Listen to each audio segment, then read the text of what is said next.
La bière n'a jamais été aussi populaire, Je peux avoir de bière ? puissante, Je veux une bière. novatrice. Et donc, tu m'en mets une bière aussi, s'il te plaît.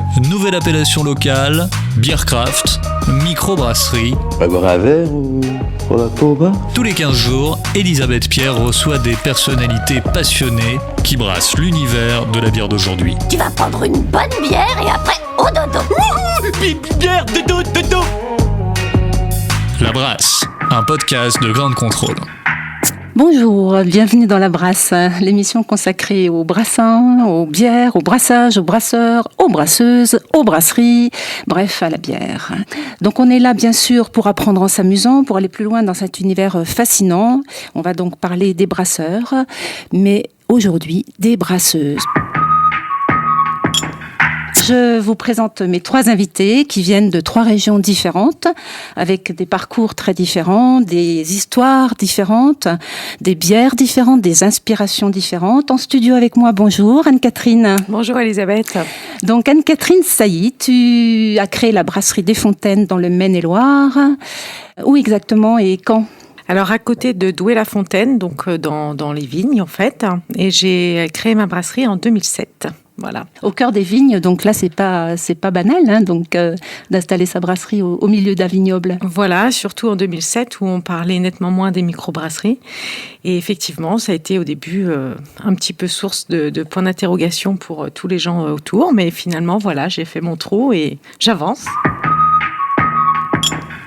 On va commencer cette émission donc par une dégustation, en lien bien sûr avec le thème, histoire de s'immerger dans le sujet avec nos papilles, et on va découvrir ce qu'est cette bière au niveau de ses arômes, au niveau de ses saveurs et au niveau de ses sensations. On va pas dire ce que c'est pour l'instant. Et déjà c'est une bière, alors imaginez une robe acajou rousse, automnale, très très chaude, avec une teinte, comment tu la qualifierais comment, Anne-Catherine, toi, cette teinte? Mais oui, je trouve que ce que tu dis va assez bien avec. Hein. Elle est automnale, elle a une belle couleur orangée, un petit peu marron.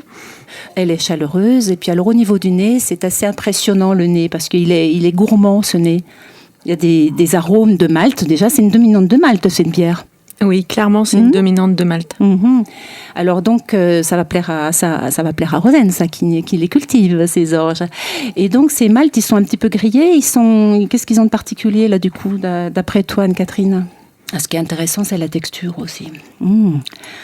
Elle est très, très, très délicate en bouche. Et gourmande. Et gourmande aussi. Alors, on sent bien ces fameux maltes grillés, ces maltes un petit peu... Comment tu les appelles, ces maltes, Anne-Catherine ? En fait, c'est une bière qui est faite avec des maltes cristal. Voilà. Alors déjà, c'est un très joli mot, je trouve, cristal. Et je trouve que, voilà, on ressent bien ce malt, il est très, très présent dans cette bière.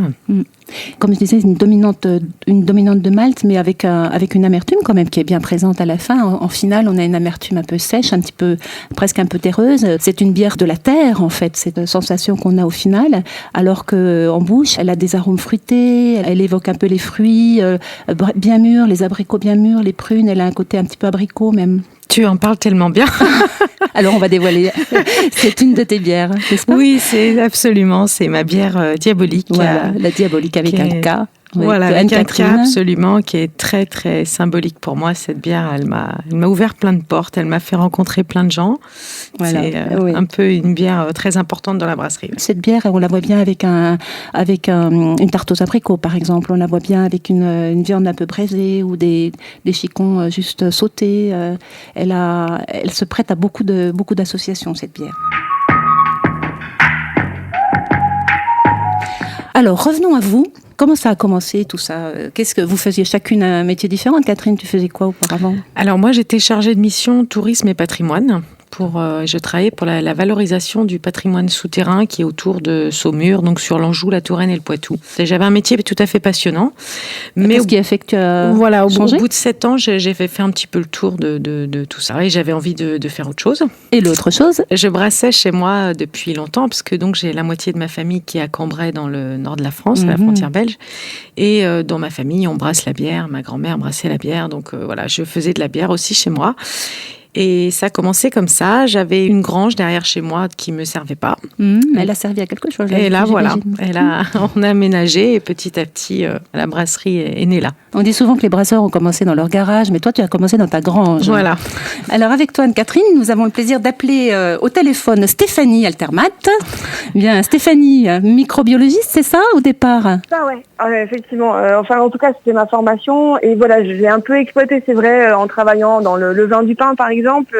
Mais c'est surtout, en fait, à l'université, j'étais responsable des relations industrielles pour les formations en agroalimentaire là-bas, avant de démarrer l'aventure à Ramaltais, quoi. Et tu as décidé quand d'être brasseuse? Du moment où j'ai commencé à boire des bières, je pense. C'est-à-dire que j'ai une passion en fait pour la bière qui est arrivée assez jeune finalement, où j'ai découvert toutes ces saveurs et me dit j'ai voulu comprendre assez rapidement ce qui se passait, comment on pouvait aboutir à ce résultat, ce produit, quoi. Et voilà, de passion en passion, je suis passée de livre à la pratique et de la pratique à la brasserie professionnelle, quoi. Et est-ce que tu fais toujours des journées d'initiation au brassage? Oui, il y a ces fameuses journées d'initiation qui se déroulent tous les samedis, qui sont là justement pour initier les gens et surtout leur montrer que c'est possible de brasser chez eux et de comprendre en fait aussi toute la complexité d'une bière. Voilà, travailler un petit peu sur cette image de la bière qui parfois est un peu simplifiée et leur faire comprendre que c'est un vrai métier et en tant que brasseur, on a plein de choix à faire pour arriver à avoir un produit qui se tienne dans le verre comme on l'espérait. Et toi, Anne-Catherine, alors, tu peux nous parler un petit peu de ta brasserie? Emmène-nous chez toi. Moi, ma brasserie, pour moi, ce qui est important, c'est le côté amour du produit. Bon, un peu comme Stéphanie aussi, peut-être moins dans le côté pointu. Moi, j'ai plus l'idée un peu de la cuisine, de transmettre, de donner quelque chose. Oui, je suis une gourmande. Et voilà, et mes bières sont gourmandes aussi. Et moi, je suis vraiment là-dedans.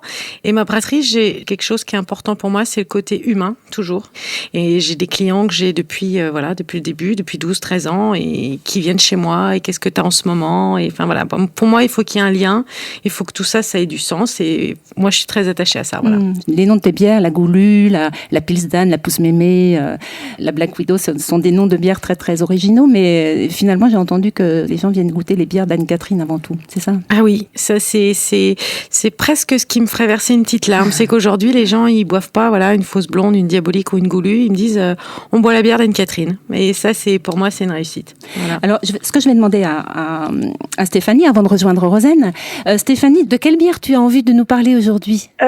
D'une dernière expérience que j'ai faite, mais qui est née dans ma tête il y a une vingtaine d'années, quand j'avais travaillé justement sur un autre produit fermenté qui sont les olives, en fait. Et voilà, quand j'ai croisé ces deux produits, je me suis dit qu'à un moment, ça serait intéressant de les faire évoluer ensemble. Et enfin, voilà, au bout de 20 ans, j'ai réalisé ce fameux brassin, donc qui est issu de la fermentation des olives qui ont fermenté naturellement dans le mou de bière que j'ai conçu pour elles, entre guillemets, pour arriver à faire cette fameuse gauze noire aux olives. Donc là, on est quand même parti sur quelque chose de très très particulier. On va demander à Rosen de nous rejoindre.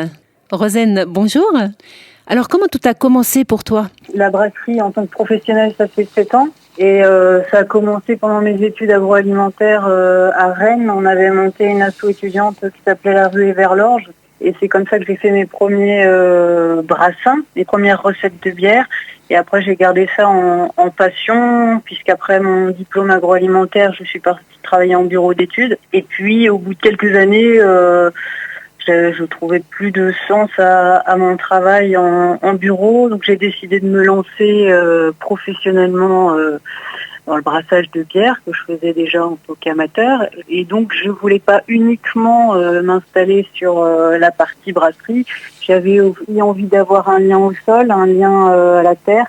Et donc, je me suis installée en tant que paysanne brasseuse en créant une ferme brasserie. L'idée, c'est qui n'est plus une idée aujourd'hui, ce que je fais, c'est que je cultive l'orge et je transforme en bière à la ferme. De quelle bière tu as envie de nous parler aujourd'hui? Alors, c'est vrai que ce qui m'inspire et ce qui est le fil conducteur de ma ferme, c'est vraiment donc l'agriculture biologique, produire localement et vendre localement. Et donc, le brassin que j'ai fait récemment, c'était donc en septembre dernier, c'était une bière de récolte. J'ai fait un partenariat avec un néo-houblonnier qui s'est installé depuis 3 ans. Nous avons donc fait un brassin ensemble. Il m'a donné quelques kilos de chinook breton et j'ai brassé 12 heures après avec du houblon très très frais. Donc une bière 100% locale et bio.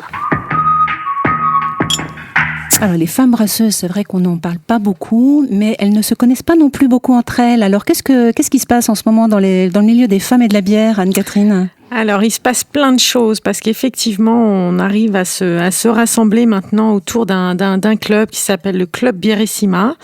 Et donc, bien sûr, Elisabeth fait partie, Stéphanie, Rosen aussi. Et en fait, on fait chaque année maintenant un brassin collaboratif tout ensemble. Donc, c'est déjà une journée extraordinaire. Et ça nous permet, voilà, exactement, de beaucoup échanger. Donc, on fait des recettes aussi qui sont un petit peu sympas parce qu'on est à plusieurs mains. Donc, forcément, chacune apporte son expérience. Et puis, ça permet aussi à d'autres filles qui font partie du club et qui nous vendent, entre guillemets, qui sont des cavistes, qui vont comprendre elles aussi le métier et ce qu'on fait, notre passion. Et donc, c'est des journées extraordinaires. Voilà, le club Bierissima, le prochain brassin, et donc on s'est vu le 15 juillet et il va sortir à l'automne. Voilà, et c'est une surprise, mais c'est une belle surprise qu'on vous réserve avec ce brassin numéro 2 collectif de brasseuses. Merci.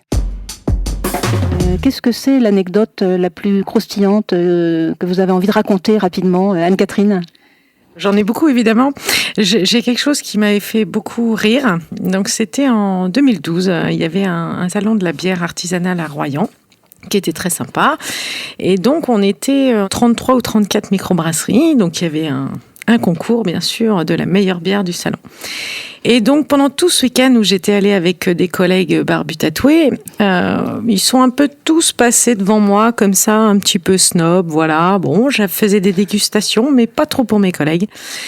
Et puis, j'ai gagné donc avec la Diabolique la médaille du salon. Diabolique. Voilà. Et là, c'était très drôle, puisque donc après, ils sont tous venus sur mon stand, les barbus tatoués, en me disant « Ah ben c'est toi !» Et voilà, c'était extraordinaire. C'est un bon souvenir. Et toi, Rosen, quand tu t'es installée, quelle a été la réaction des gens ? Tu n'avais pas de liens spéciaux avec l'agriculture à la base ? Non, effectivement, moi je me suis installée dans un territoire où je ne suis pas originaire. Je me suis installée en tant qu'agricultrice, en bio et en voulant faire de la bière. Donc effectivement, tu cumulais là. On m'a regardé comme une folle. Et aujourd'hui, je suis toujours là avec mon projet, avec ma brasserie et un nouveau bâtiment qui est en train de se construire sur les terres.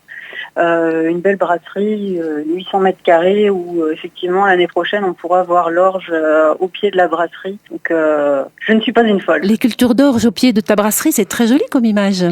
On peut reprendre un petit peu Stéphanie. Stéphanie, tu as quelle anecdote à nous partager en tant que femme et brasseuse ? Je suis un peu comme Anne-Catherine, je pense que j'aurais beaucoup d'anecdotes à raconter.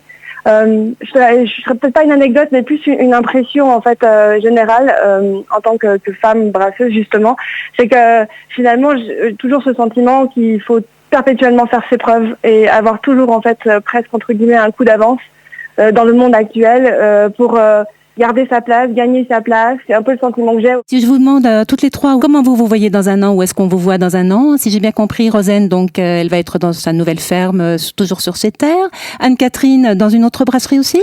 Absolument, puisque donc les travaux ont démarré il y a peu de temps, mais normalement en avril 2020, je vais avoir aussi une belle brasserie toute neuve à Douai en Anjou, et voilà, je suis très contente. Et Stéphanie ? Oui, à côté d'Annecy en tout cas. Voilà, j'ai décidé de quitter peut-être la ville pour aller m'installer à la campagne, pour trouver un bâtiment suffisamment grand pour accueillir mes nouveaux projets d'agrandissement de brasserie. Voilà. Eh bien, merci à toutes les trois d'avoir participé à cette émission de La Brasse sur les brasseuses. C'était vraiment un grand plaisir d'échanger avec vous et j'espère qu'on vous a donné envie de découvrir les bières des brasseuses qui sont d'ailleurs avec nous dans ce studio, et à bientôt. C'était La Brasse, un podcast de Grande Contrôle à consommer sans modération. Cet épisode vous a plu ? N'hésitez pas à nous laisser plein d'étoiles et des petits commentaires. Mais à partir de ce soir, faudra en désigner un qui boira pas pour amener les autres. À écouter sur toutes les plateformes de podcast.